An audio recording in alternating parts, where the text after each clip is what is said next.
Pozdrav svima i dobrodošli u novu epizodu Uručenja u kojoj smo ugostili nekadašnjeg košarkaša reprezentacije Finske Peterija Koponena. On je u Beogradu povodom kvalifikacionog turnira Evrolige za juniore jer predvodi ekipu Adidas Next Generation i to mu je prvi trenerski angažman u karijeri. On se penzionisao nakon Eurobasketa prošle godine i odlučio je da krene trenerskim putem, a u tome mu pomažu i mladi igrači sa kojima radi. Tako nam je otkrio u razgovoru. Otkrio nam je kakav je projekat u pitanju kada je reč o tom mladom timu koji vodi tokom čitave sezone, odnosno od turnira do turnira, i otkrio nam je šta mu sve predstoji na tom putu u radu sa mladim igračima. Ispričao nam je koliko je naše košarkaško podneblje uticalo na njega tokom igračkih dana. Otkrio nam je jednu anegdotu sa selektorom Srbije Svetislavom Pešićem na jednom treningu o kojoj je već i govorio, ali sada nam je malo detaljnije opisao i ispričao nam je kako se osjećao kada je neki od svojih bivših saigrača, ali i rivala sreo ovih dana u Beogradu. O svemu tome i još mnogo čemu slušajte u novoj epizodi Uručenja od Peterija Koponena.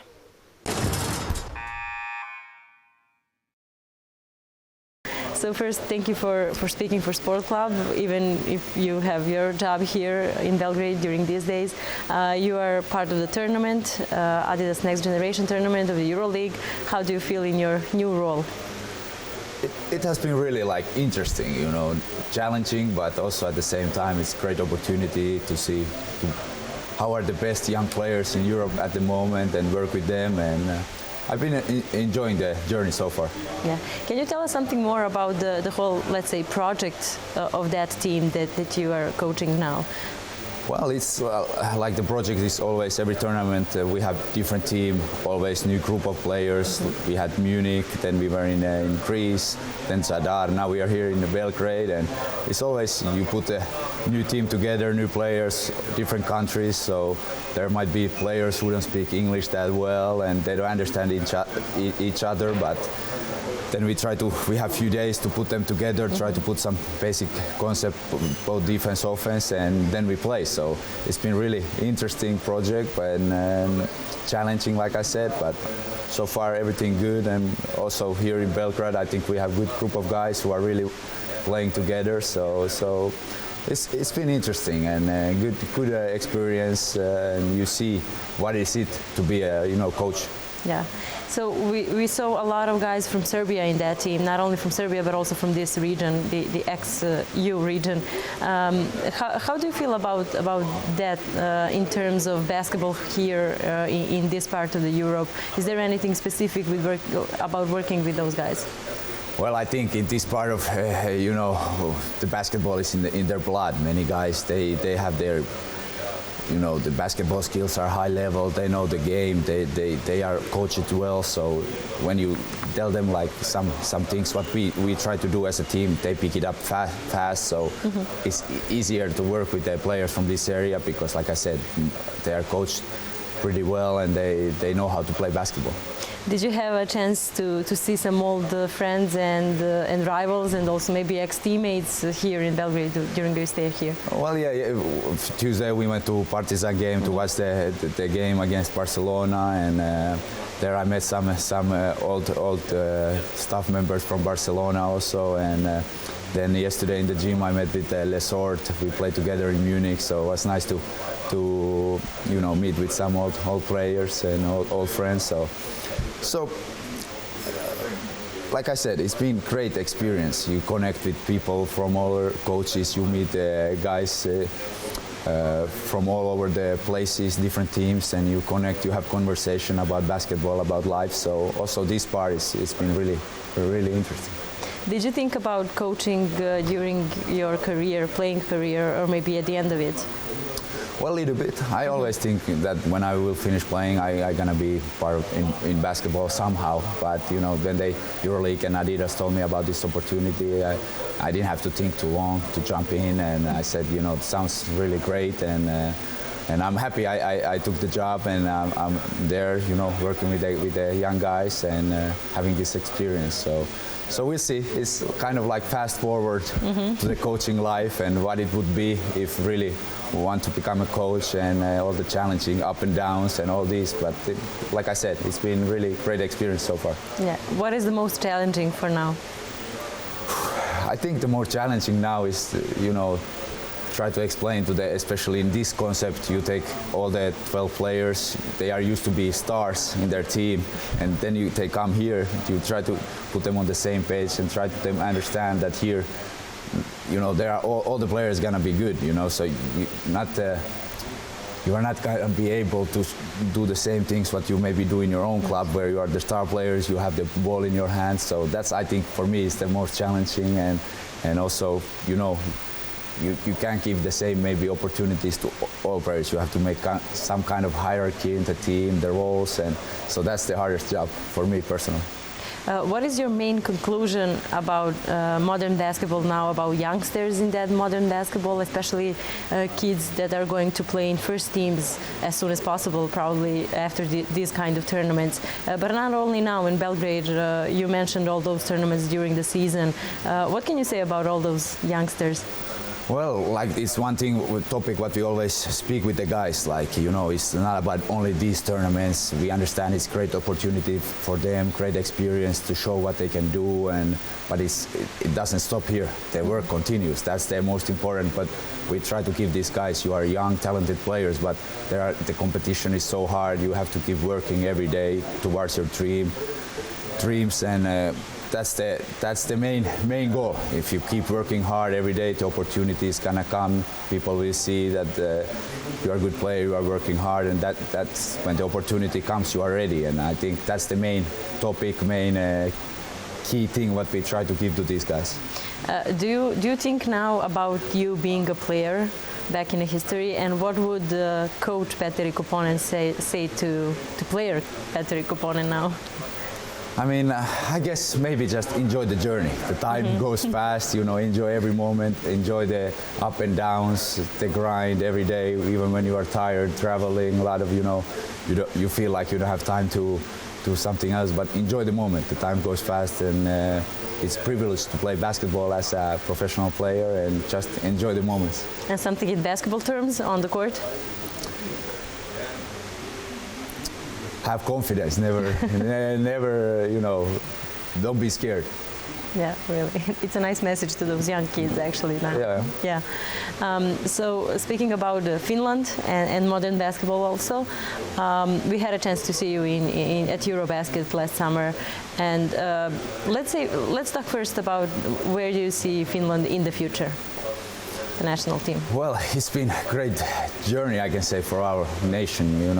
When I went to national team, I was at 18, and we were still in Division B, and our dream was to maybe one day be in Eurobasket. And now you look 15 years later, we have been in all Eurobaskets. We've been in one World Cup. Now Finland is going to the next World Cup also in September. So it's been a great journey. It's great to see where our country is right now. The more young players starting to play basketball. We have great young talented players. Now we have even one of the best players in the world in Lauri Markkanen. Then we have, next generation is coming up. So I think I see Finland basketball future really, really bright.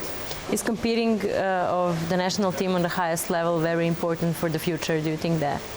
I think so, and I think the biggest thing also for us Finnish basketball players, all the players wanted to be part of the national team. Every summer after the long seasons, everybody was ready to jump in because there is good atmosphere. People were feeling it's like a family. It was nice to always be there and spend summer together, and also at the same. For me, it's the best way to prepare also for the upcoming season. Okay, maybe you might be a little bit tired, but when the season starts, you are ready to play, and that's the best way to prepare for the next season. Yes. Yeah. Are you aware actually of the fact how big impact you had on maybe some young kids to start to play basketball? Not only you, also your teammates, Lauri Markkanen or guys like those? Well, yeah, of course, personally, you never think this way, but when the young kids come, like for example, let's take Lauri. I got his jersey at home, so he brought there, for my childhood idol. And it's crazy to think this, and of course, and I'm happy if I motivate, inspire some younger players to start to play basketball. And like I said, basketball in Finland is on a rise. More players are playing, and there is more talent. So I'm just happy to see, as a basketball person, where the basketball is right now in Finland. Yeah, we heard Coach Svetislav Pešić speaking about you at one press conference during the Eurobasket before the game against Finland, I think so. What actually happened on that practice? Can you explain us? Well, it was,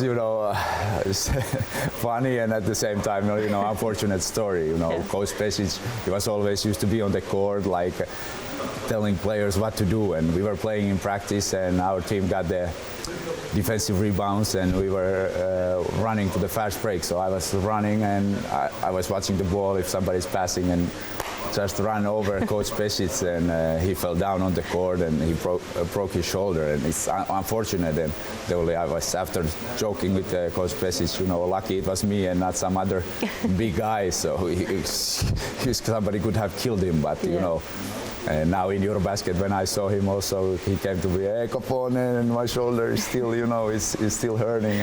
But, of course, it's unfortunate, but, luckily it's past, and I hope the shoulder gonna be better. What did he told you on the next practice or after that? I don't remember. I went to say, sorry, coach, it was not on purpose, and, it's really unfortunate. I feel sorry for this, but, I don't know. We were on the court playing, so I don't know what to say. Just try to be really, really sorry about this, Speaking about the national teams, where do you see Serbia in the future? You had a chance to be there in the Eurobasket together, but yeah. I mean, for me, one of the best teams in the world. They got great players, great group players, Nikola Jokic, and I mean, always Serbia is one of the main candidates to fight for the medals, and we'll see.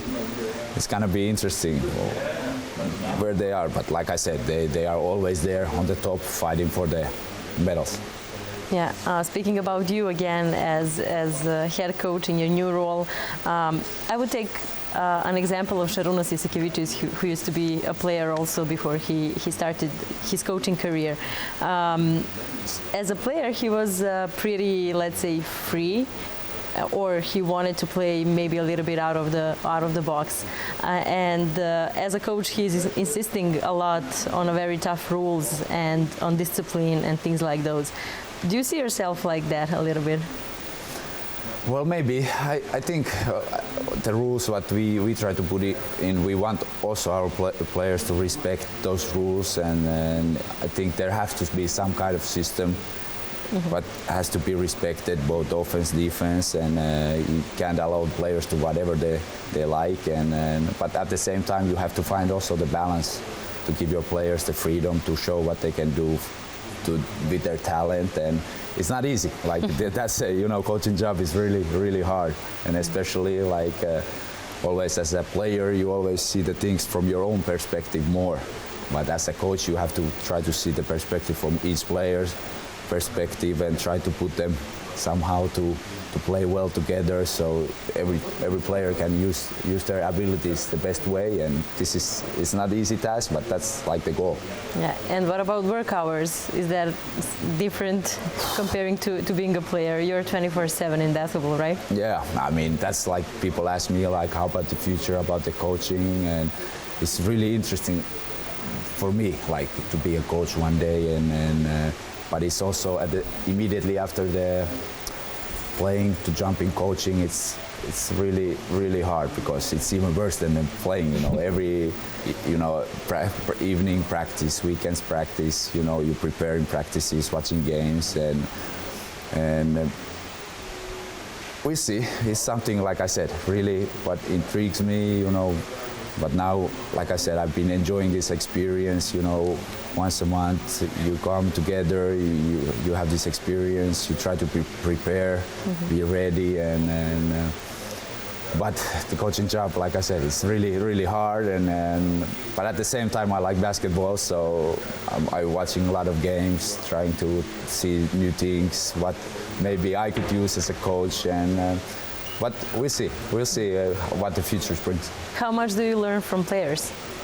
A lot. I mean that's why it's like one thing. Me as a coach also try to have the conversation with the players, have a relationship, because they see many things also on the court, what they feel on the court.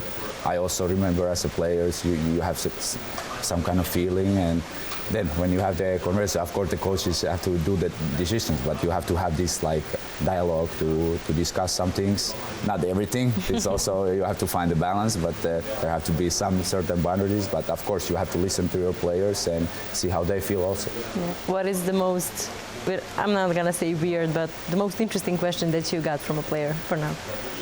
Ooh, that's a tough one. Like, I mean, I don't know if it's the most interesting, but it's like after we went something through in the video meeting, and then we go to the gym, and the players come to ask totally different thing, and I'm like, we just talk about this, but it's just like gives you example that like when you go things through, all the players are different. Some players pick things like this easy, some players not so, and especially this kind of concept, it takes time. It's not easy, but you know, it just gives you like these examples about also like challenges when you are personally think to be a coach, that not every player gonna understand things like I did, for example. Yeah. So you have to also think about this, that each player are different, they're learning different way. Maybe somebody's picking up things quicker, some players need more time. So it's just, you know, like I said, it's been great experience to have all these kind of feelings and learning, you know, new things. Yeah. So what about all those teams now from month to month? Do you select the guys in the team, your coaching staff and things like that, and how everything is working out? Well, yeah, now I think next week we have to sit down, have a meeting, and we will choose together the last team to Kaunas, and then we try to compete there against the best teams. And it's gonna be also another interesting, you know, part of this journey, because a lot of good players we have to leave out, and we are thinking how to build a team. It's like I said, it's been hard also now when the players come together, that stars have to be like role players, and now for the last tournament it's gonna be even harder, because of course we try to choose the best possible players, but at the same time we have to try to build a team best possible way. Is it possible to be a basketball star when you are 18 or younger? What do you think about that? I mean, one kind of way, yes, but at the same time you have to try to tell the young guys you are not there yet, you know. Even of course, like there is a lot of hype, you know, nowadays there's social media, there's video, internet, there are not too many players anymore who are able to hide, you know, under the table. Pretty much people follow basketball so much, so, but at the same time you are started at 18, you are still not there. The work continues. Like I said earlier, the main message for our guys, you know, you have to understand that you are talented players, you have the opportunities, but the only way to get to your dream is keep working every day. The grind continues, and I think for also those young players, it's really important to understand that even if they're good now, it doesn't mean nothing yet. They have to keep working. Yeah. What about you and basketball in general? How everything started and how everything happened? Well, it's a funny story actually, because my mom used to play basketball, and I had to be in her practices when I was young, and I always said I hate basketball, and I said I will never start to play, so I started to play football. But then my godfather took me to watch his son like a street basketball tournament in Finland that time, and then there was the coach, and he asked me, hey, you want to join in? And that's how it started. So basically I have to thank my godfather also to taking me there to watch the tournament, and the coach there asked me just to join in, and that's how it started. And after, you know, basketball took my heart, I can say. Actually, your godfather makes you love basketball, not mom. yeah, basically, yeah. Yeah. So what about your first basketball steps in professional terms, let's say? Did you even think about being playing basketball on highest European level later, or you just, you know, started to do that and see where it goes? Well, I had maybe when I was around 14, 15, the first junior national teams came, and I think around that time I I start to have this dream to be a professional player, and then maybe when I was 16, I went to Honka, and there was the team in Finland in Espoo, and there was the coach Mihaila Pavićević, who is now coaching in Mornara, and he was their coach at the time, and he took me like under his wing, and we were working really hard, sometimes 2-3 times per day, and he was like I can say I own him a lot, because he showed me what the hard work was, and he was, how I can say, he wanted to invest time in me, because he took me to the first team when I was 16 with the men's, and he gave me opportunities there, and I mean, he showed me that it's possible, and then, you know, of course, when I got drafted, so it basically opened up all the doors for me. Yeah, and what about the cooperation with Svetislav Pešić? We already mentioned him. What can you say about that? Was it anything specific about him? We know there is a lot of things that are specific about him, but from your point of view. I like how Coach Pešić was working, you know, but the worst thing with him is the video meetings. Long video meetings, 1 hour, 1 hour, 30 minutes, and if you ask one specific things, what I would change are those video meetings for sure. Yeah, you have a lot of connections from the very first beginning with this region here in basketball terms. How much that helped you actually during the career? Do you have that kind of a feeling? I think it helped a lot, and also like I always like I said earlier, how they work here in basketball. They teach their young kids all the, you know, fundamentals of the games really well. They teach them the basic things what you need to be a top player, and you see these like Balkan players, these area players, everywhere they go, they know how to play basketball, and it's in their blood. And I mean, that's why I said I was also lucky to have Coach Mihaila Pavićević that time there, and he really showed me what is to work hard and teach me how to play basketball. So I was lucky in this kind of way, and I owe him a lot. And also, like I said, this area is you know, basketball area. You had a lot of chance during the career to play here in Belgrade. Can you describe some of the best memories from playing here?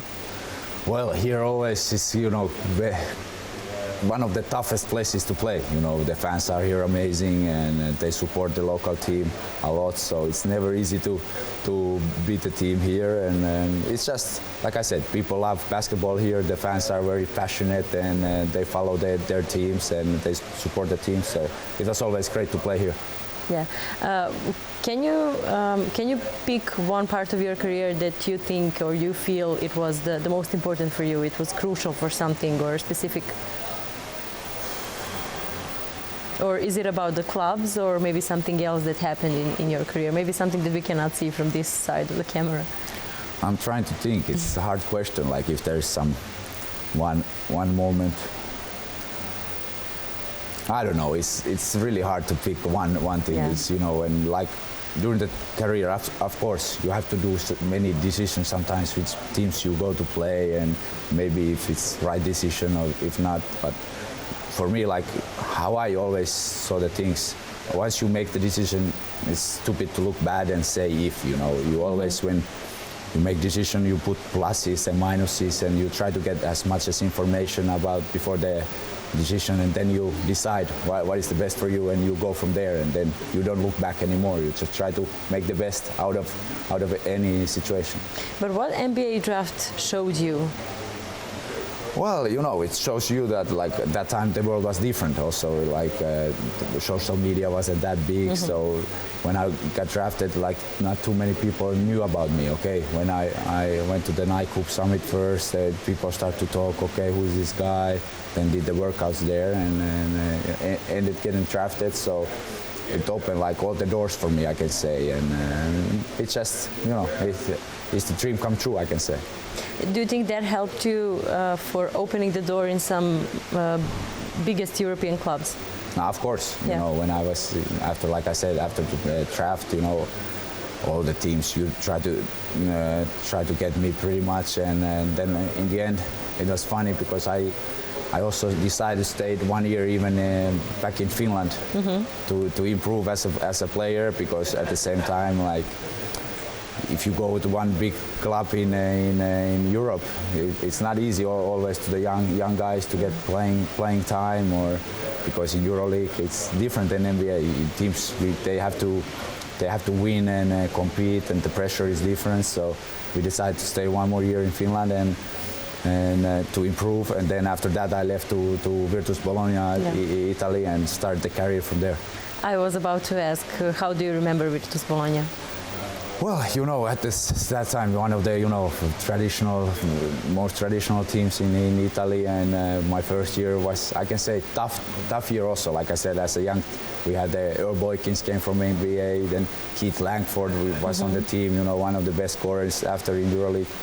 And we had a great team, the national team players, Dusan Vukcevic, and I was a young guy coming out of Finland, so it was great also learning experience that way, like what is it to be, the top level in Europe and compete with these guys, try to get playing time and find your own path, and it wasn't easy the first year, but in some kind of way it was also important to have that experience that no matter what, you just keep working, improving, and then the next year, I can say, the opportunity arrived, and I played well, and after that I had, always the opportunity to play.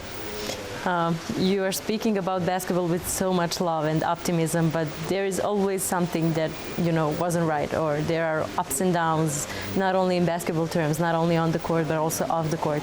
Can you remember some of those moments during your career, and how did you handle everything, not only on the court but also on that mental plan and things like that?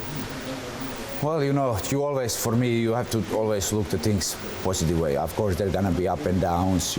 People, you face a lot of, trouble also off the court, on the court. But I mean, you have to try to stay positive, keep working. And I always believe in this. You keep working, the good things gonna come to you.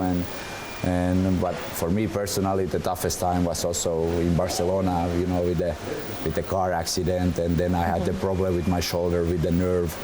So that time, it's something like I say if in my head a little bit like it, because I just had good preseason, everything ready to show. Then car accident happened out of the blue, and then next season I had the problem with my shoulder, with the nerve.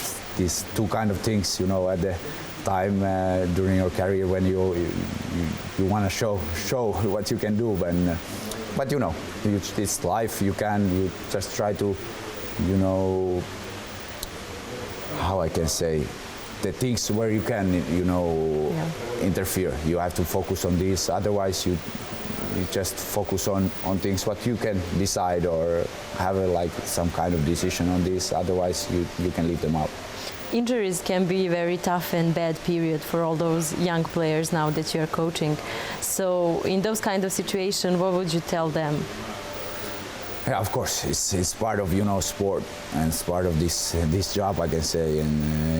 But you have to be also lucky during your career. Try to take care of your body, and we also talk about this. Try to just do the things good as possible, what you can do. Then of course injuries can happen anyway, but if you trying to take care of your body, doing the things, to avoid these things, maybe it makes better percentage that you don't get injured, and after in your mind you are free. Let's say that you tried and you did everything, and this just happened, and then the grind continues and keep going.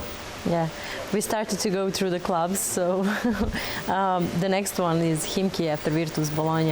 How do you remember that part of your career in Russia? It was, I can say good time. We had really good team every year, and we were competing EuroLeague, Eurocup. Then we were able to win Eurocup one year, and was also interesting experience for me to play in Moscow, big city, but I don't miss those traffics. the traveling in that city was crazy, but otherwise good memories, but good experience there, and a chance and opportunity to play with the great players. And then playing for Barcelona, is that something that kind of a dream for you or something? Yeah, of course, it was special feeling to put on that jersey and to play there, and of course, like I said earlier, it's one of the like nicest things, and at the same time, you know, the things what in my mind we said if, but you know, like I said, things happen, and Barcelona was great 2 years, great experience. Be there, wear that jersey, play with the, you know, some of the best players, play with Juan Carlos Navarro, you know, to see how when he retired, and all this, you know, great club, great organization. Yeah, and Bayern Munich, you mentioned Matthias Lesor, who was your teammate there.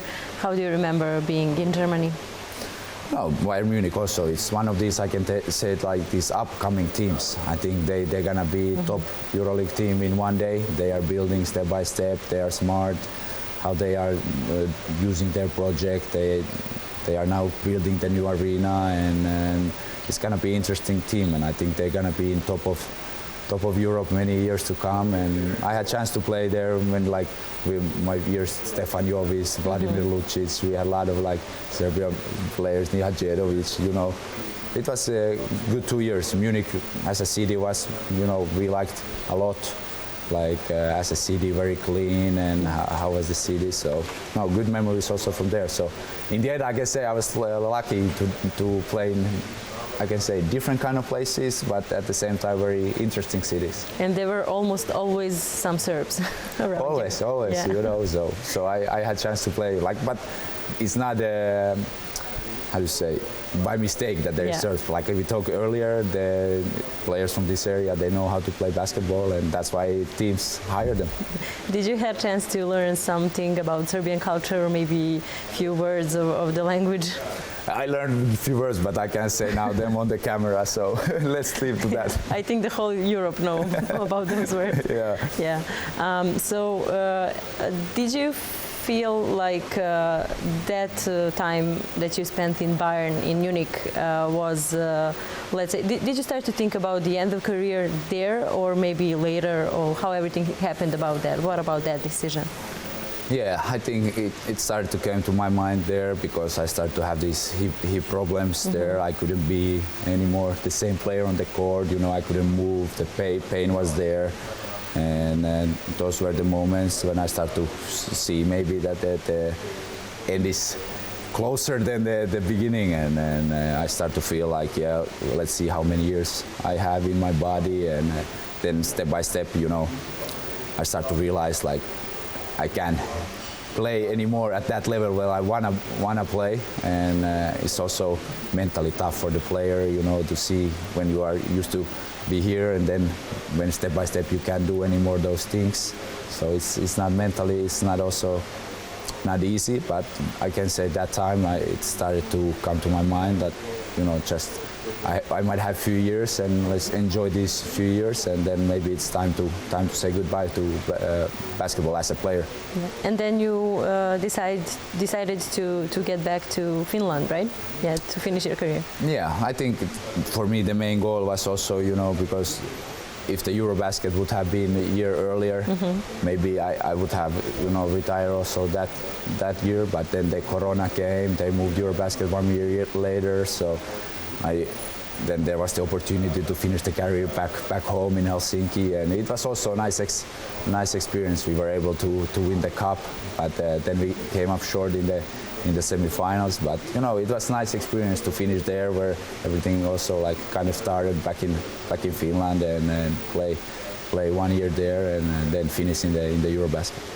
Yeah, we spoke a little bit about your current team and the whole project from the EuroLeague, but the first ex-player, now coach of this team was Vasilis Panoulis, and now he's a coach of a senior team. Where do you see yourself being a coach? That's a tough question, you know. We'll see. You know, now so far I'm just enjoying this experience, learning and seeing what is it to be as a coach, and but you know, I'm open-minded to keep all the options open. But like I said, at the same time, it's also tough to jump immediately to the coaching life. And Vasilis is special. crazy about this. But you know, he found his place now in his home country, and he's coaching there. So we see where I will be. Is it in Finland or somewhere else? I keep, you know, my mind open and just trying to learn and then focus on this journey right now. Yeah. Okay. So now I want you to focus on this right now. Yeah. We're gonna play a little mind game. I would say like that, but I want you to answer as a coach now. Okay. I will mention few players, Serbian players. Yeah. And I want you to tell me the first thing that goes through your mind, but as a coach now about them. Okay. Is that good? Okay. There's just 4 of them. Okay. I mean, maybe I'm gonna add someone, but never mind. Marko Gudurić. Killer. Okay. Bogdan Bogdanović. Oh. Winner. Okay. Nemanja Nedović. Fast. Uroš Tripković. I can say unlucky. Oh, really? Yeah. I don't know if I can say this. But Yeah, of course. Thank you. Thank you so much for the conversation, for the time that you took to be here with us. I wish you all the best in your coaching career, also on a private plan, but I really want to enjoy in your games being a coach and to watch you off the court, but near the court. Thank you. I appreciate it. Thank you.